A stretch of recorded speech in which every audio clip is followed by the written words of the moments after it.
Hello everyone, আসসালামু আলাইকুম। আশা করছি আপনারা সবাই ভালো আছেন। দেশ ও দেশের বাইরে যে যেখান থেকে বসে আমার আজকের ভিডিওটি দেখছেন, আপনাদের সবাইকে জানাই অনেক অনেক প্রীতি ও শুভেচ্ছা। একঘেয়েমি খাবার থেকে বের হয়ে যদি একটু ভিন্ন স্বাদের ভিন্ন কিছু খাওয়া যায় তো কেমন হয়। তো আজ নিয়ে এলাম আফগান স্টাইলের আফগানি পোলাও রেসিপি নিয়ে। আর এটা রান্না করবো চিকেন দিয়ে। তো এই খাবারটা আসলে অনেক মজার হয়ে থাকে এবং একটু ভিন্ন স্বাদ, তো ভালোই লাগে খেতে। তো সেই রেসিপিটি আজকে আপনাদের সঙ্গে আমি শেয়ার করছি। না, শুরুতে আমি এখানে কিছু কাঠবাদাম নিয়েছি। তো বাদামগুলো খোসা সহ, তো এগুলোকে আমি গরম পানিতে ভিজিয়ে রাখছি কিছু সময়ের জন্য। এতে করে খোসাটা নরম হয়ে আসবে এবং খুব সহজেই আমরা এটাকে ছাড়িয়ে নিতে পারবো। আর এরই মাঝে এখন আমি কিছু কাজ করে নেব। তো এখানে আমার লাগবে একটা পেঁয়াজ, আর আমি নিয়ে নিচ্ছি এখানে দুটো গাজর আর কিছু কাঁচামরিচ। তো গাজরটাকে আমি খোসা ছাড়িয়ে একটু জুলিয়ান কাটের মতো করে কেটে নিচ্ছি, যেমনটি দেখানো হচ্ছে। আর এই গাজরটা কাটার সময় হচ্ছে যে একটু বাঁকা করে নিতে হবে, এতে করে স্লাইসগুলো একটু লম্বাটে টাইপের হবে। তো এই তো যেভাবে কেটে নিচ্ছি, আসলে এই কাটটাকে জুলিয়ান কাট বলে, যে একটু লম্বা টাইপের হয়, এরপরে কেটে নিতে হয়। তো এইভাবে আমি গাজর দুটাকেই কেটে নেব। বরাবরের মতো বলছি, যারা ইউটিউব থেকে আমার ভিডিওগুলো দেখছেন আপনাদের সবাইকে জানাই অনেক অনেক ধন্যবাদ। আর যারা অলরেডি চ্যানেলটিকে সাবস্ক্রাইব করেছেন আপনাদেরকেও জানাই অসংখ্য ধন্যবাদ। যারা শুধু ভিডিও দেখেন কিন্তু এখনও চ্যানেলটিকে সাবস্ক্রাইব করেননি, প্লিজ চ্যানেলটিকে সাবস্ক্রাইব করবেন আর পাশে থাকা বেলটি অন করে রাখবেন, যাতে করে পরবর্তী ভিডিওর নোটিফিকেশন খুব সহজে পেয়ে যান। আর যারা ফেসবুক থেকে দেখছেন আপনাদেরকেও জানাই অসংখ্য ধন্যবাদ। আর আমার পেজটিকেও আপনারা ফলো দিয়ে রাখতে পারেন। তো এতে এদিকে আমাদের আলমন্ডগুলো নরম হয়ে আসছে, এইভাবে খোসাগুলো ছাড়িয়ে নিচ্ছে। আর রাতে ভিজে রাখলেও হয়, আর যদি ইনস্ট্যান্ট করতে চান তাহলে গরম পানি দিলেই হয়ে যাবে। এখন আমি নিয়ে নিচ্ছি এখানে বাসমতি চাল। তো চালটা আমি 2 কাপ নিয়ে নিচ্ছি। আর এই বাসমতি চাল কিন্তু ধুয়ে যতটা সময় পানিতে ভিজিয়ে রাখবেন, আর ভাতটা কিন্তু বেশ লম্বাটে টাইপের হয়। তো আমি এদিকে চালটাও ভিজিয়ে রাখবো। তো এই তো আমি চালটা ভালোভাবে ধুয়ে নিয়েছি, আর এখন দিয়ে দিচ্ছি পর্যাপ্ত পরিমাণে পানি। আর পানিটা দেওয়ার পর আমি এটাকে সাইডে রেখে দিচ্ছি, আর এদিকে বাকি কাজগুলো করে নেব। তো এদিকে আমি পেঁয়াজটাও কেটে নিচ্ছি, আর এটাকেও সাইডে রেখে দিচ্ছি। এখন আমি এখানে মুরগির মাংসের থাই পিসগুলো নিয়েছি। তো এগুলোকে একটু পরিষ্কার করে নিচ্ছি, আর আমি মাংসগুলোকে দুটা করে টুকরা করে নিচ্ছি। আমার কাছে মনে হচ্ছে একটু বড় বড় পিসগুলো, তো আমি 2 টুকরা করে নিলাম। আপনারা চাইলে আস্ত পিসও রাখতে পারেন। তো এইভাবে সবগুলোকে কেটে নিচ্ছি, এবং যেহেতু চামড়া সহ ব্যবহার করব, এর জন্য চামড়াটাও একটু ভালোভাবে দেখে নিচ্ছি যে এর মধ্যে পালক আছে কিনা। তো এইভাবে সবগুলো আমি কেটে নিব। তো এই তো আমার কাটা হয়ে গেছে। এখন একটি আমি গামলায় নিয়ে নিলাম, আর এখন দিয়ে দিচ্ছি এখানে ভিনেগার। আপনারা এখানে লেবুর রসও দিতে পারেন অথবা লবণ দিয়েও ধুয়ে নিতে পারেন। আর এর ভিতরে যে রক্তগুলো আছে বা অন্য ময়লাগুলো থাকে, আমি সেগুলো পরিষ্কার করে নিলাম, আর এখন খুব ভালোভাবে ধুয়ে নিচ্ছি। তো ভালো করে ধুয়ে নেওয়ার পর একটি স্ট্রেনার বা ঝাঁঝরিতে নিয়ে আমি এটাকে সাইডে রেখে দিচ্ছি, যেন পানিটা ঝরে যায়। এদিকে আমাদের আলমন্ডগুলো তো খোসা ছাড়িয়ে নেওয়া হয়ে গেছে। আর এখন লাগবে আমাদের কিছু কিশমিশ। তো কিশমিশ নিয়ে নিলাম, আর এখন দিয়ে দিচ্ছি পানি। এটা ভালো করে ধুয়ে নিতে হবে। আর চলে যাচ্ছে এখন চুলায়। তো চুলায় একটি পাতিল বসিয়ে দিয়েছি। এখন দিয়ে দিচ্ছি এখানে 2 টেবিল চামচের মতো ঘি, আর দিয়ে দিব রান্নার তেল। চাইলে পুরো রান্নাটা ঘিয়ে করতে পারেন, আর আমি এখানে একটু তেলও ব্যবহার করছি।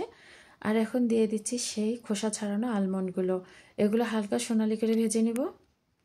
তো এই তো আমাদের বাদামগুলো ভেজে নেওয়া হয়ে গেছে। এখন আমি এটিকে তেল থেকে উঠিয়ে নিচ্ছি এবং সাইডে রেখে দিচ্ছি। আর সেম একই তেলের মধ্যে কিশমিশগুলো দিয়ে দিচ্ছি। আর এটা দিয়ে বেশিক্ষণ নাড়াচাড়া করব না, শুধু দিয়ে একটু নাড়া দিয়ে এটাকে উঠিয়ে নেব। আর এখন কিশমিশগুলোকে উঠিয়ে নিচ্ছি। আর চুলার জাল থাকবে অল্প আছে, এটা কাজটা করতে হবে। আর হাই ফ্লেমে করলে দেখা যাবে এটা পুড়ে যাবে। এখন সেই একই তেলে দিয়ে দিচ্ছি গাজরগুলো।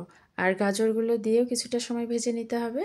আর আমাদের এই রান্নায় গাজরটাকে একটু ক্যারামেলাইজড হতে হবে। তো এর জন্য আমি এখানে 2 চা চামচের মতো চিনি দিয়ে দিচ্ছি। এটা দিলে গাজরের কালারটাও সুন্দর আসবে, ও চেঞ্জ হবে না, আর খেতেও ভালো লাগবে। তো এই তো একটু সময় নিয়ে গাজরটা ভেজে নিতে হবে, যেন রান্না হয়ে যায় এরকম একটা অবস্থায় নিয়ে আসতে হবে। গাজরটা সিদ্ধ হয়ে গেছে, এখন আমি তেল থেকে উঠিয়ে নিচ্ছি। আসলে এটা অফ ক্যামেরায় আমি উঠিয়ে নিয়েছিলাম।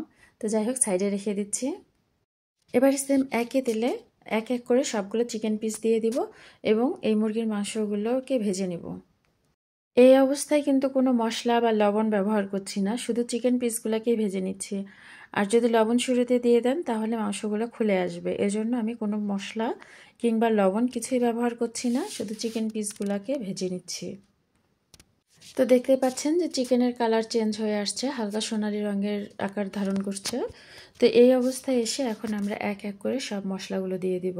তো শুরুতেই দিয়ে দিচ্ছি এখানে আদা আর রসুন বাটা, দিয়ে দিচ্ছি লাল মরিচের গুঁড়া, দিয়ে দিলাম গরম মশলার গুঁড়া আর জিরার গুঁড়া। আর মশলাটা আসলে আপনারা আপনাদের পছন্দ মতোই দিয়ে নেবেন। আর আসলে অরিজিনাল আফগানি রান্নায় আসলে এত মশলা ব্যবহার করা হয় না। তো এখন দিয়ে দিলাম দারচিনি, তেজপাতা, সাদা এলাচ আর লবঙ্গ। তো এগুলো দিয়ে মাংসটাকে আবারও কষিয়ে নিচ্ছি। আর দিয়ে দিচ্ছি পেঁয়াজ। এখানে পেঁয়াজ বেরেস্তাটা দিলে ভালো হয়, বাট আমার কাছে পেঁয়াজ বেরেস্তা ছিল না, সময়ও কম ছিল, তো আমি কাঁচা পেঁয়াজটাই দিয়ে দিলাম। আর এখন ঢাকনা দিয়ে এই চিকেনটাকে কিছু সময় রান্না করে নিতে হবে। আর খেয়াল নিশ্চয়ই করেছেন আমি কিন্তু কোনো পানি ব্যবহার করিনি। তো এখন ঢাকনাটাকে উঠিয়ে আমি আবারও কিছুটা সময় এটাকে কষিয়ে নিব, এবং এর থেকে তেল ছেড়ে দিলে আমি কিছুটা পানি দিয়ে দিচ্ছি, আর দিয়ে দিচ্ছি কিছু কাঁচামরিচ, দিয়ে ঢাকনা দিয়ে দিব এবং সিদ্ধ হয়ে আসা পর্যন্ত অপেক্ষা করব।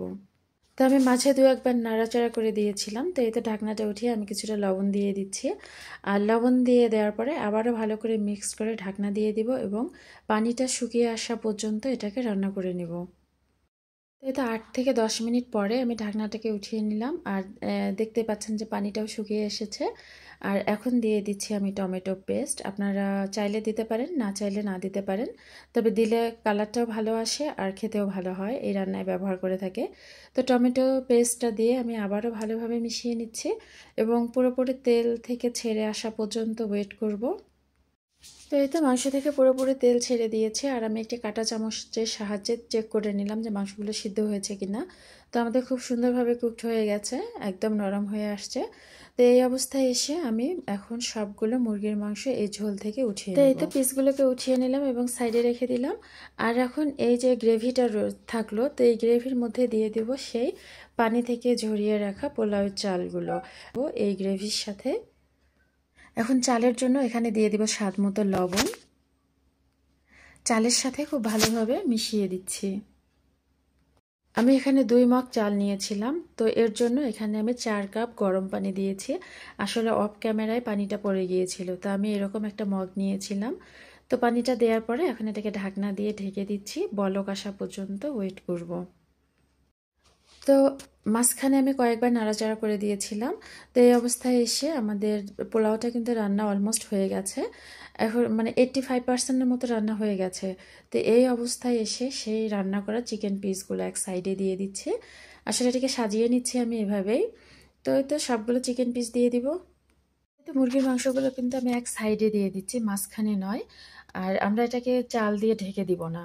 তো মুরগির মাংসগুলো দেওয়ার পরে এখন আমরা দিয়ে দিচ্ছি সেই ক্যারামেলাইজড গাজরগুলো, আর এখন দিয়ে দেব কিশমিশ এবং আলমন্ড বাদাম।